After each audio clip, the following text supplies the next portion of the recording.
오늘 말씀은 예수님의 마지막 한 주간 십자가에 달리시는 그 마지막 한 주간의 사역들을 한번 생각해 보려고 합니다. 예수님의 첫 번째 처음의 유대 사역, 첫 번째 유대 사역, 그리고 두 번째 아주 짧은 베데스다 목가의 38년 된 병자를 고치신 두 번째 단기 사역과, 그리고 세 번째 이제 후기 마지막 유대 사역이 있죠. 이 유대 사역은 크게 유대 땅 지역과 베레아 땅 지역, 이 두 지역을 예수님께서 사역을 하셨는데, 베레아에 가셔서 복음을 전하시고 가르치시다가 나사로가 죽었다는 소식을 듣고 잠시 유대 베다니로 가셨던 예수님께서 나사로를 살리는 사건이 일어납니다. 이 나사로를 살리는 사건이 결국 오늘 본문에 나오는 예수님께서 예루살렘에 입성하실 때에 큰 환호를 받았던 하나의 중요한 계기가 되어졌습니다. 17절에 보면 나사로를 무덤에서 불러내어 죽은 자 가운데서 살리실 때에 함께 있던 무리가 증언한지라. 그래서 죽은 자를 살렸다라는 소문이 이미 예루살렘에 가득 퍼졌기 때문에 예수님에 대한 기대가 사람들에게 굉장히 많았던 겁니다. 유다 베다니에서 나사로를 살리신 예수님, 또 반면에 그것 때문에 더 엄청난 시기를 종교 지도자들에게 받아서 죽음을 피해서 사마리아 땅 근접한 에브라임 지역으로 피신했다가 다시 베레아 지역으로 가서 사마리아와 갈릴리 사이의 땅을 지나서 여리고로 오시고 베다니를 거쳐 벳박에 예루살렘으로 예수님께서 이제 입성하시게 됩니다. 그런데 예수님께서 이제 예루살렘에 오신 그 지도를 지난번에 보았습니다만은 베다니죠. 베다니에서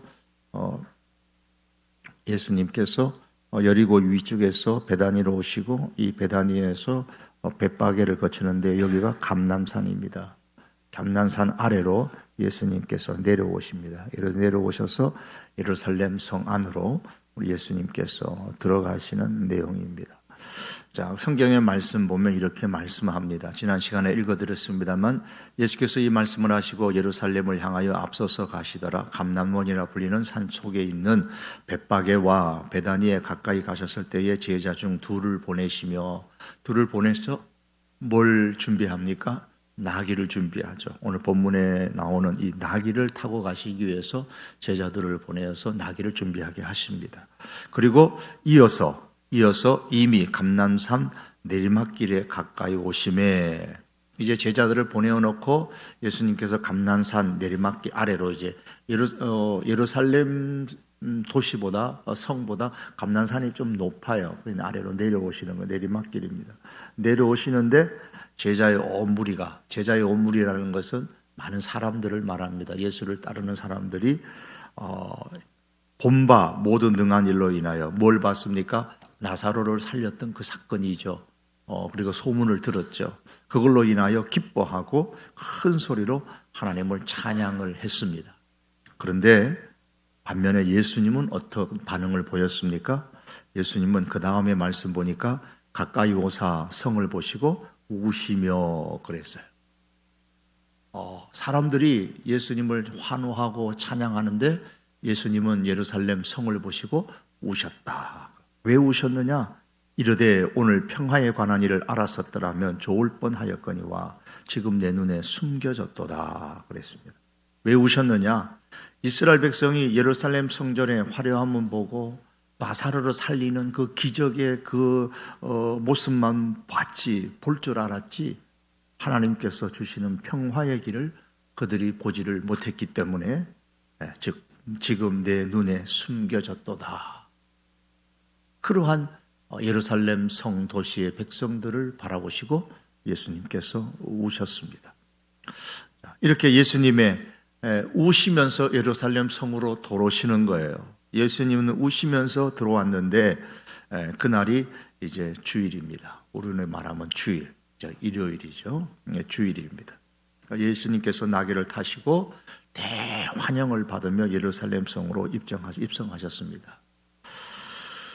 그리고 이 주일에서 화요일까지 주일, 월, 화 화요일까지 3일 기간 동안에 예수님께서 성전 주위에 모여든 그 사람들을 대상으로 해서 주로 말씀을 가르쳤습니다.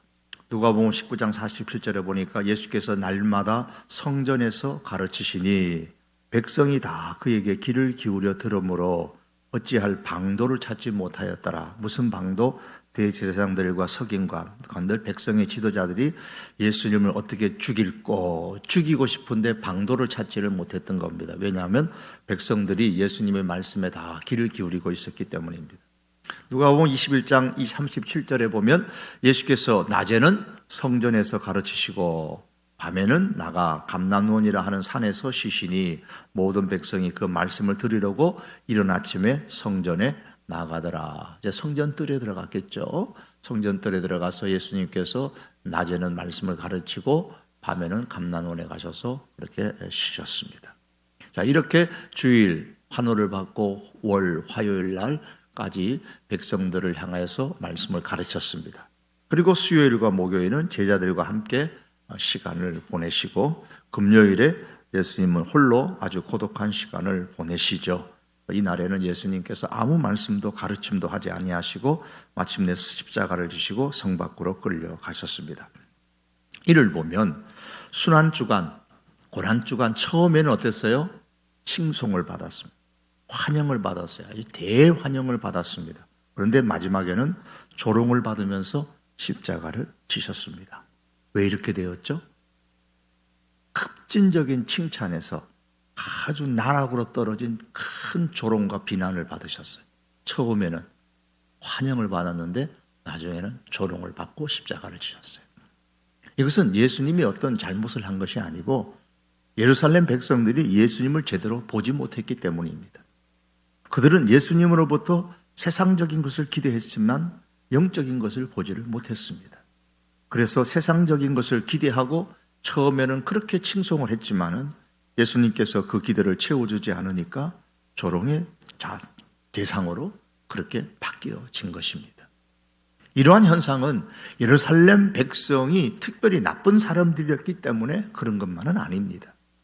오늘날 교회로부터 영적인 것을 기대하지 않는 사람, 즉 육적인 것만 기대하는 사람은 어느 시대나 그때나 지금이나 앞으로나 즐거움으로 교회를 환호합니다. 그러나 결국에는 등을 돌리고 조롱하게 될 것입니다. 교회를 향하여 어떤 육적인 것만 기대하게 되면 결국에는 등을 지게 되고 교회를 비난하고 조롱하고 떠나게 될 것입니다. 이제 예수님의 마지막 한 주간 사역을 좀 더 구체적으로 살펴보겠습니다. 첫째 날, 이거는 빨리 지나갈게요. 첫째 날, 주일에 예루살렘 성으로 승리의 입성을 하셨죠. 나귀를 타시고 환호를 받으며 입성을 하셨는데 이것은 오늘 말씀에 보면 스가랴서 기록된 바 15절에 기록된 바, 이 기록된 바 시온 따라, 이 기록 어디에 기록된 말씀이냐면 스가랴서 9장 9절과 10절의 말씀이에요. 거기에 기록된 거예요.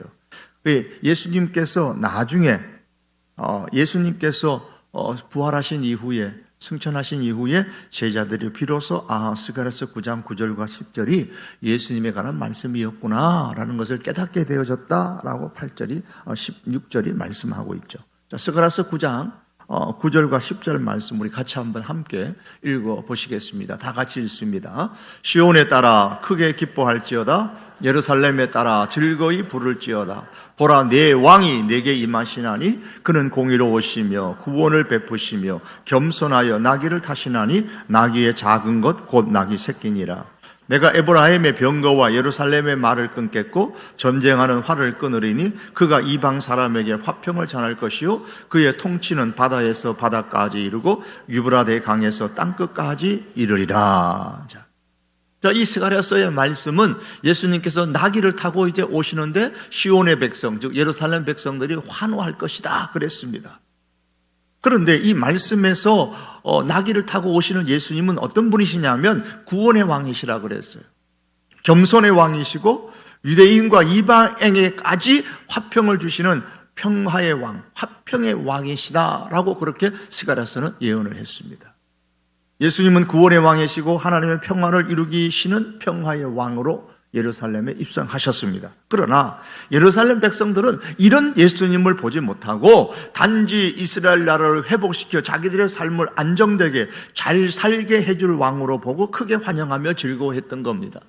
죽은 자도 살리신, 나사로도 살리신 저 예수님이 죽은 자 같은 이 나라를, 로마의 압제하에서 죽은 자 같은 이 나라를 하나님, 이 예수님이 다시 회복시키지 않겠느냐라는 엄청난 기대를 했던 것이죠. 그래서 환영하고 즐거워했던 겁니다. 이것을 하신 예수님께서 앞서 말씀드린 것처럼 평화의 길을 알지 못하는 예루살렘 백성들이 사는 그 예루살렘 도시를 바라보면서 우셨던 겁니다. 그런 평화의 왕, 구원의 왕을 제대로 보지 못했던 그 예루살렘 백성이 사는 그 도시를 보시며 예수님을 울면서 들어오셨던 겁니다. 여러분, 과연 우리가 바라보는 예수님은 누구입니까? 어떤 예수님을 보고 신앙생활 하십니까?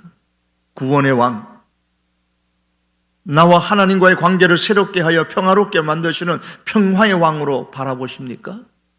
우리 12월은 예수님께서 탄생하신 날인데 예수님의 탄생을 다시 거슬러서 올라가 보면 예수님의 탄생에 대해서 천사가 예언했을 때에 예수님은 어떤 분으로 소개했습니까? 구주로 소개했습니다. 평강의 왕으로 그렇게 소개했습니다. 과연 우리가 예수님을 바라보면서 구원의 왕으로, 평화의 왕으로 바라보고 있는지, 아니면 나의 삶을 안정시켜주고 우리의 가정을, 내 인생을 부자되게 하시는 그런 예수님을 우리가 바라보고 그렇게 신앙생활하고 있지는 않는지, 우리가 예수님을 어떻게 바라보고 환호하고 기뻐하느냐에 따라서 우리로 인하여 예수님은 즐거워하실 수도 있고 우실 수도 있다는 사실을 아셔야 됩니다. 둘째 날 예수님께서 그렇게 환영을 받으시고 이제 다시 예루살렘 성으로 들어오셨습니다. 감난산으로 가셨다가 다시 예루살렘으로 와서 이제 가르치죠. 성전에 들어가서 가르치는데 무화과 나무를 저주하셨던 일이 있고 두 번째 성전을 청결하게 하셨던 사건이 나옵니다. 이 두 가지 일들은 사실은 다 뭐냐면 성전 청결하게 한 사건은 초창기 유대 사역할 때도 한 번 더 있었습니다.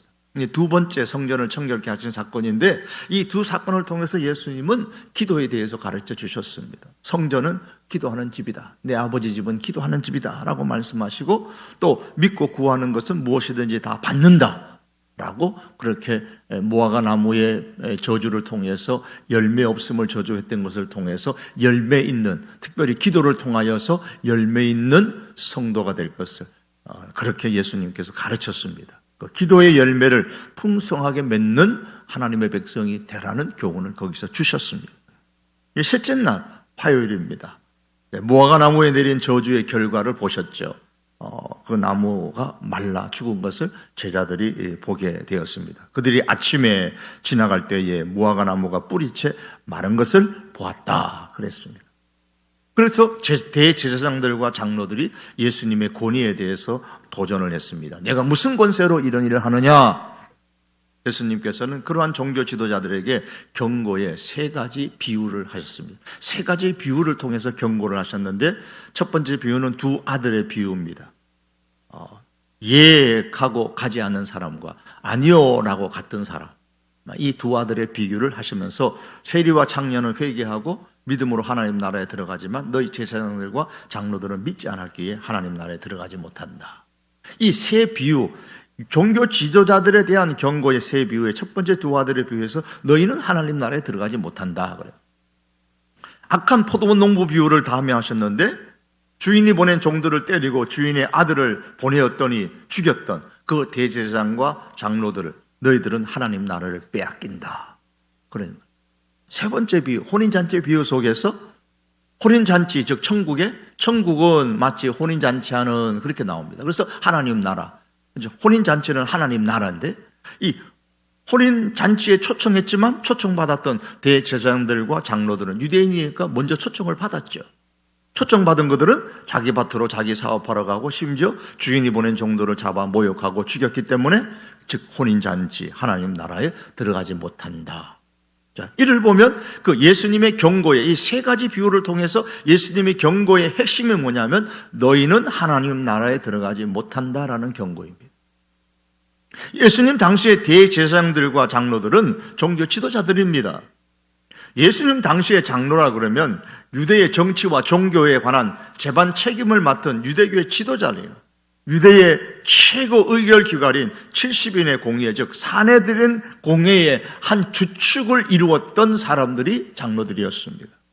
그런데 왜 이들이 특별히 대제사장들하고 왜 이 장로들이 하나님 나라에 못 들어간다는 말입니까? 그 비유의 내용에 보면 그들이 예수님을 믿지 않았기 때문이에요. 왜 믿지 않았습니까? 자기 의에 빠져 있었습니다. 포도원에 대한 욕심 때문이었어요. 자기 밭, 자기 사업에 대한 애착 때문이었습니다. 즉, 내 의에 빠져서 하나님 나라에 들어가지 못하는 불상사가 일어나지 않아야 됩니다.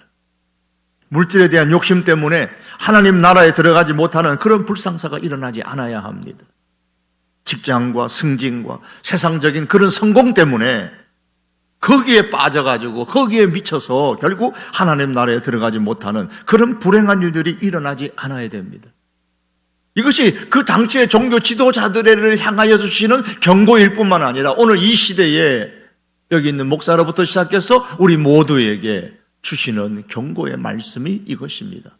하나님 나라에 들어가지 못하는 그런 사람이 되지 말라고, 그런 불상사가, 그런 불행한 일이 일어나지 말라고 경고하시는 말씀입니다. 그러자 이제 이번에는 대제사장들과 장로들을 향해서 그랬는데 이번에는 바리새인과 사두개인과 율법사가 나타나서 세 가지 예수님께 책 잡으려는 질문을 합니다. 바리새인들이 먼저 질문을 합니다. 도시 상인의 후손들이죠. 경제적으로 대단히 성공한 사람들입니다. 사두개인은 제사장의 후손들인데 헬라 사상의 영향을 받아서 현실주의자가 되어 종교 권력을 유지했던 사람들입니다. 율법사는 율법학자들입니다. 때로는 서기관이라고 하고 랍비라고도 그렇게 말하기도 합니다. 주로 성경을 필사할 때는 서기관이라고 그렇게 표현하기도 합니다. 자, 이 바리새인은 주로 이제 부유한 사람들이었기 때문에 가이사에게 세금을 바치는 것이 옳습니까? 그럽니까? 세금 문제를 가지고 예수님한테 시험을 했죠. 사두개인은 모세 오경만 믿었고 묵시를 계시를 안 믿었기 때문에 천국을 믿지 않았어요. 그러니까 부활 때에 7 중에 누구의 아내가 되리까? 라면서 이제 여러 번 결혼했던 한 아내를 언급하고 율법사들은 뭐라고 질문합니까? 율법 중에 어느 계명이 큽니까? 다 자기가 관심 있는 분야에 대해서 가지고 예수님을 시험한 거예요. 예수님께서 그런 종교 지도자들에게 반대로 도전을 하십니다. 그리스도에 대해서 어떻게 생각하느냐? 그리스도가 누구의 자손이냐? 메시아가 누구의 자손이냐? 서기관들과 바리새인들이 말하는 바는 행하고 행위는 본받지 말라고 말씀하시고 화 있을진저 책망을 그들에게 하셨습니다. 그 외에 예수님께서 그날에 이제 장차 일어날 말세 일어날 징조에 대해서도 말씀을 하셨죠. 인자가 오는 거, 무화과 나무에서 배울 교훈, 열처녀 비유라든가 달란트 비유라든가 예수님의 재림과 심판에 관한 말씀들을 하시고 마침내 가룟 유다가 예수님을 팔 것을 예언했던 일들이 이제 화요일 날 일어났습니다. 이제 그 다음 날 수요일이 되는데 성경에는 수요일에 대한 기록은 없습니다. 침묵합니다. 아마도 예수님께서 제자들과 함께 지내면서 그들을 가르치지 않으셨을까 그렇게 추측할 뿐입니다. 5째 날 목요일에 이제 우리가 잘 아는 유월절 만찬을 통해서 성만찬 행하시고 제자들 발을 씻기시고 제자들에게 작별을 구하시고 유명한 요한복음 17장에 예수님의 겟세마네 동산의 중보 기도가 나옵니다. 그리고 6째 날 예수님 금요일이죠. 이제 예수님께서 겟세마네 동산에서 기도하시다가 이른 새벽 예수님께서 붙잡히게 되고 그리고 그 새벽에 유대 지도자들 앞에서 종교 재판을 받게 됩니다. 처음에는 이전의 대사장이었던 안나스에게, 그 다음에는 현재의 대사장인 가야바에게로, 그리고 또 사내들은 공회에서 새벽에 예수님께서 재판을 받습니다. 그러나 사람을 죽일 권한이 없으니까 이제 누구에게 데려갑니까? 정치 지도자 앞에, 제가 빌라도 앞에 데리고 갑니다. 예수님께서 탄생하실 당시에 유대 나라를 다스릴 왕은 헤롯 대왕이었는데 이 헤롯 대왕이 죽고 난 이후에 세 아들이 헤롯 대왕이 다스렸던 그 땅을 영토를 통치했습니다. 먼저 헤롯 빌립은 갈릴리 바다 북쪽에 위치한 지역을 통치하고 헤롯 안티파스는 분봉왕으로서 베레아 지역과 갈릴리 지역을 통치하고 아켈라오는 유다 사마리아 지역을 통치를 했어요. 자, 지도를 보면 이런 내용들입니다. 지도를 한번 보시겠습니다. 지도를 보면 이런 내용이에요. 좀 더 크게 하면 이제 아켈라오는 이 유대 땅과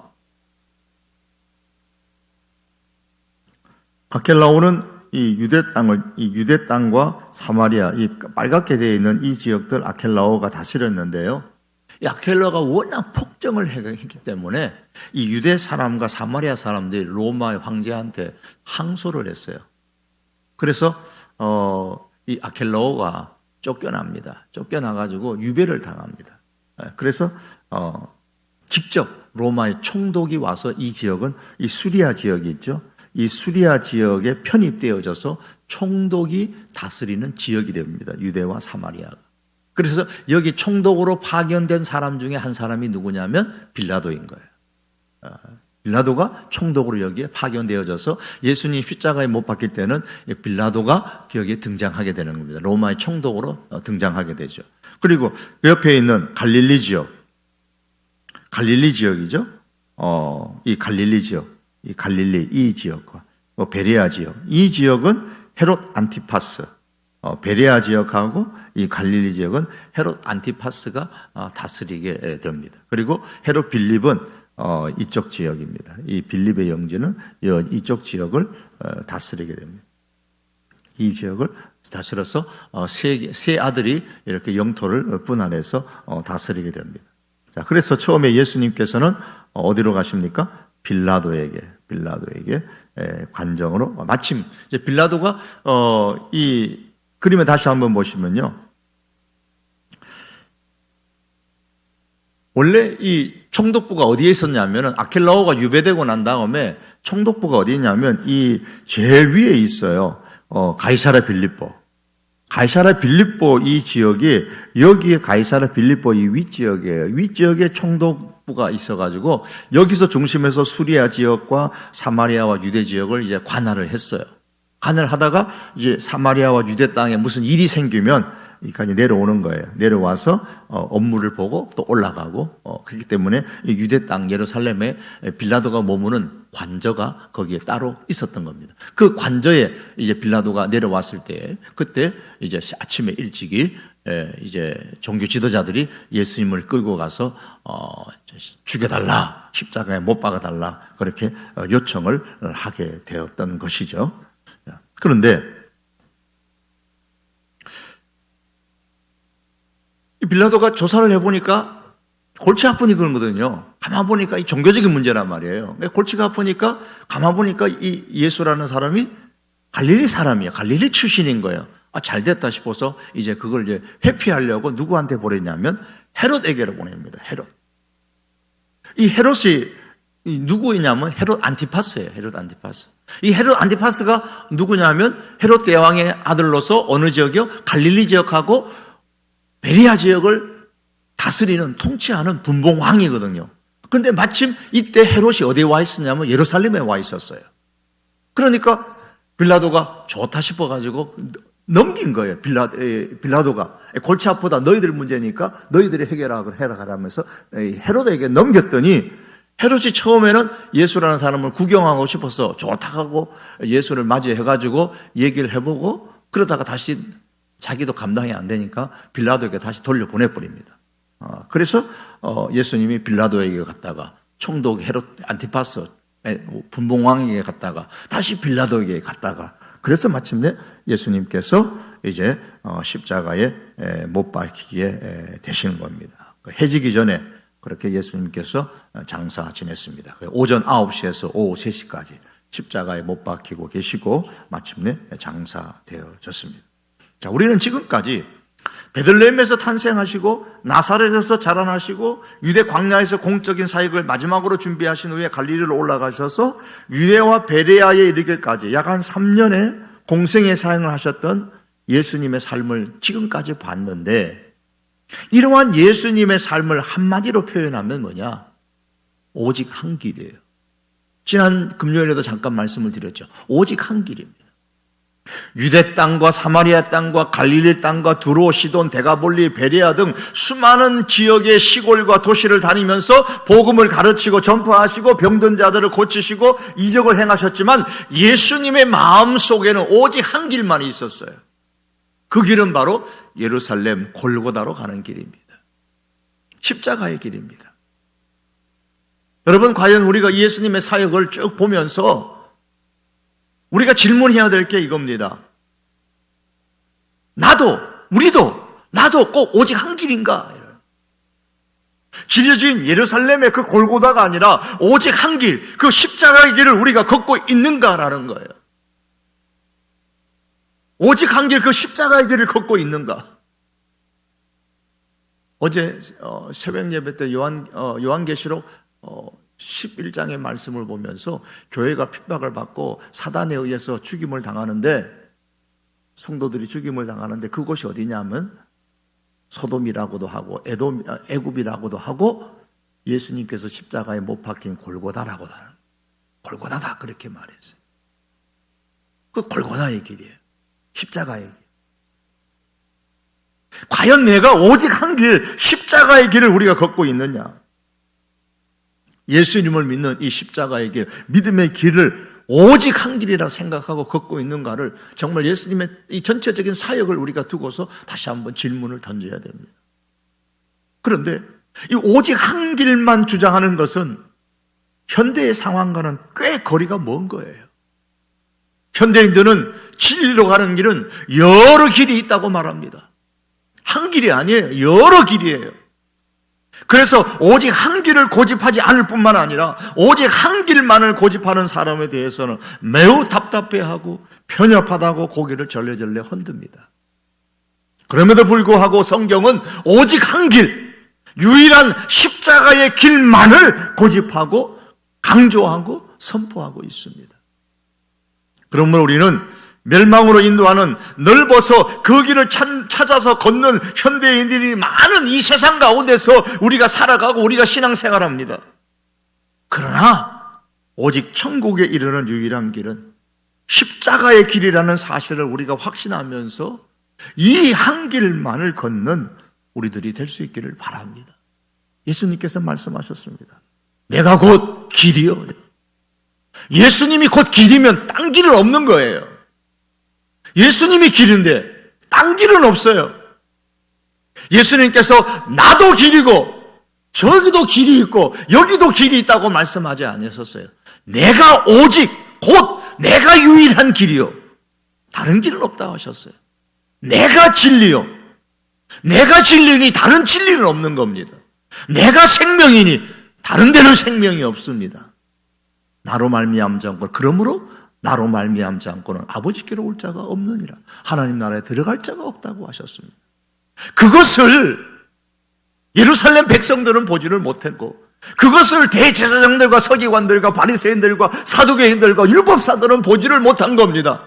겉모습만 보고서 이적만 보고 죽은 자를 살리는 것만 보고 환호하고 죽이려고 하고, 그저 자기의 명예를 빼앗기지 않으려고 죽이려고 하고, 그런 예수님을 보고 환호하고, 그러면서도 오직 한 길 되시는 그 예수님을 보지를 못했기 때문에 예수님께서 우셨던 겁니다.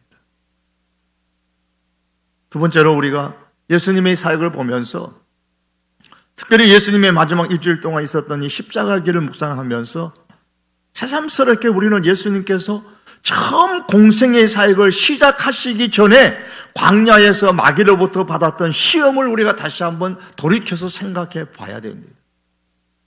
마귀는 십자가의 길을 걸어가야 하는 예수님을 유혹하여서 그 길을 외면하도록 다른 길을 제시했습니다. 물질을 위해서 사는 삶의 길을 제시했습니다.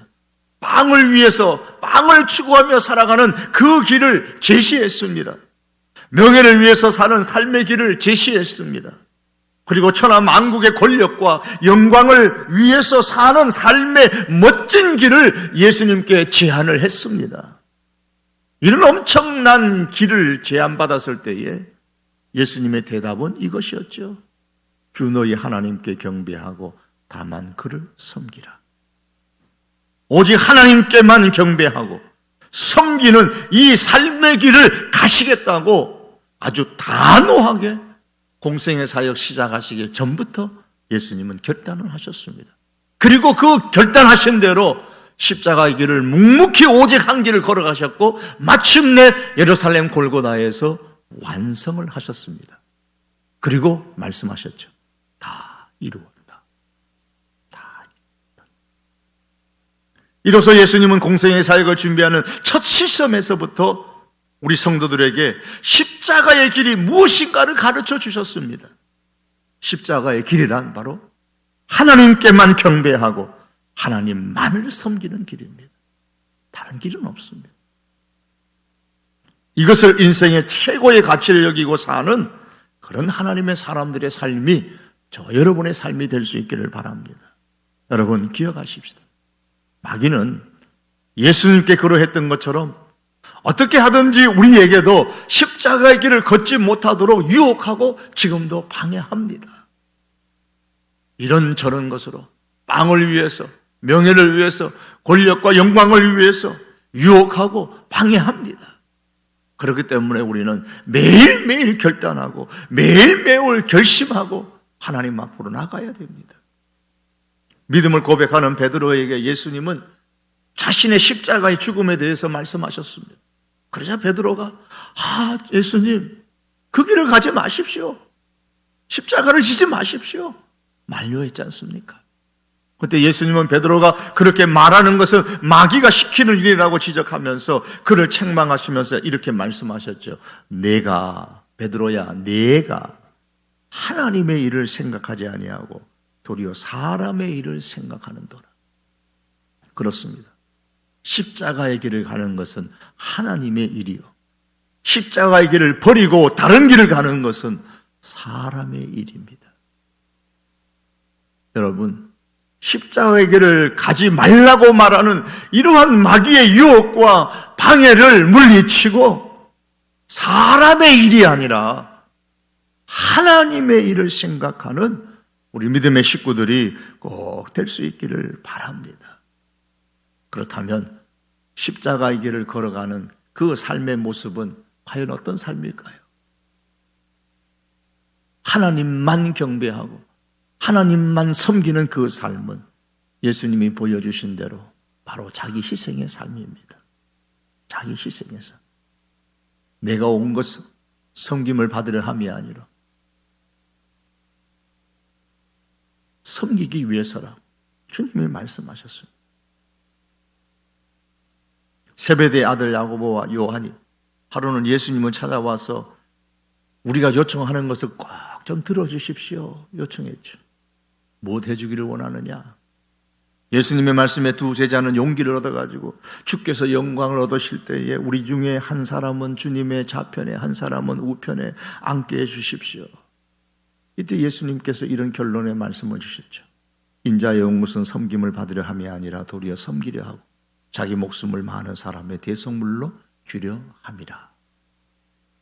십자가의 길은 이렇게 섬기는 길입니다. 자기 희생의 길입니다. 예수님은 십자가에서 다 이루었다고 하심으로써 오직 한 길, 그 길을 끝까지 그렇게 희생의 길, 희생의 삶의 길을 걸어가셨습니다. 바로 이것이 오늘 우리가 믿는 성도가 걸어가야 할 오직 한 길이요, 십자가의 길입니다. 말씀을 맺겠습니다. 예수님은 감난산에 내려오시면서 예루살렘 성 가까이 오셨을 때 우셨습니다. 우셨어요. 백성들은 기대에 부풀려 있는데 예수님은 그들을 바라보시며 성을 보시고 우셨습니다. 예수님께서 우리의 삶의 현장에 오셔서 우리의 삶을 보시고 과연 우실까요? 웃으실까요? 우리가 이 질문에 대해서 다시 한번 깊이 묵상하면서 12월에 예수님 오신 이 성탄이 있는 이 달을 다시 한번 더 묵상하며 살아갈 수 있기를 바랍니다. 기도하시겠습니다.